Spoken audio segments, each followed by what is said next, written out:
Kidney beans and potato போட்டு ஒரு கறி பண்ணலாம். அதுக்கு தேவையான பொருள் பார்த்திங்கன்னா, கிட்னி பீன்ஸை நல்லா வாஷ் பண்ணிவிட்டு நைட்டே ஊற வச்சுட்டு அடுத்த நாள் காலையில் ஒரு 3லேருந்து 4 விசில் விட்டு பாயில் பண்ணி எடுத்து வச்சுக்கோங்க.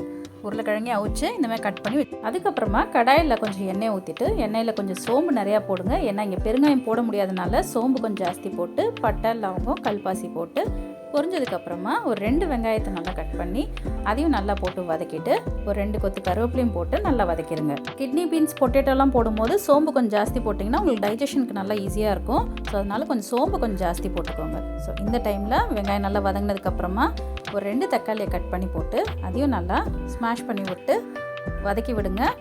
2 நிமிஷம் வதங்கினதுக்கப்புறமா பாயில் பண்ண பொட்டேட்டோ அண்ட் டபுள் பீன்ஸை போட்டு அது மேலேயே ஒரு 1.25 ஸ்பூன் இஞ்சி பூண்டு பேஸ்ட் போட்டிருக்கேன். ஸோ போட்டுட்டு உடனே மிக்ஸ் பண்ணாமல் ஒரு மூடி போட்டு ஒரு 2 நிமிஷம் வெயிட் பண்ணிவிட்டு அதுக்கப்புறமா அந்த ஸ்டீமில் குக் ஆனதுக்கப்புறமா லிட்டை ஓப்பன் பண்ணிவிட்டு இப்போ மிக்ஸ் பண்ணி விடுங்க. ஸோ இதோட ஃப்ளேவர் எப்போவுமே பண்ணுற கர்ரீஸை விட கொஞ்சம் மாறுங்க. ஏன்னா இந்த மாதிரி எப்போவுமே இஞ்சி பூண்டு பேஸ்ட்டை ஸ்டீமில் குக் பண்ணும்போது அது வேறு ஃப்ளேவர் கொடுக்கும். ட்ரை பண்ணி பாருங்கள் கண்டிப்பாக.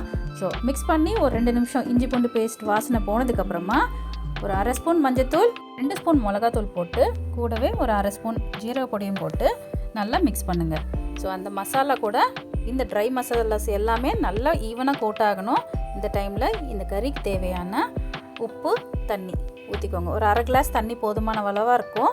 ஸோ அதை போட்டு நீங்கள் நல்லா மிக்ஸ் பண்ணுங்கள். மிக்ஸ் பண்ணி மூடி போட்டு ஒரு 10 நிமிஷம் நல்லா கொதிக்க விடுங்க. கொதிச்சதுக்கப்புறமா தேங்காய் எண்ணெயை மேலாக்க இப்படி ஸ்ப்ரிங்கிள் பண்ணி விடுங்க. இப்படி மூடி போட்டு ஒரு 10 நிமிஷம் வச்சுருந்து எடுத்திங்கன்னா சூப்பரான கறி ரெடி ஆகிடும். இது chapati, puri, parotta, bagara rice, veg rice, kuska எல்லாத்துக்குமே சூப்பராக இருக்கும். இந்தமாதிரி குழம்பா இருந்தால் ரைஸில் கூட நீங்கள் மிக்ஸ் பண்ணி சாப்பிட்லாங்க. ரொம்ப நல்லாயிருக்கும். ஒன்றுமே இல்லைனாலும் ரசம் ஊற்றி இது சைடிஷாக வச்சு சாப்பிட்டு பாருங்கள். அப்படி இருக்கும். ட்ரை பண்ணி பார்த்து எப்படி இருக்குன்னு எனக்கு சொல்லுங்கள்.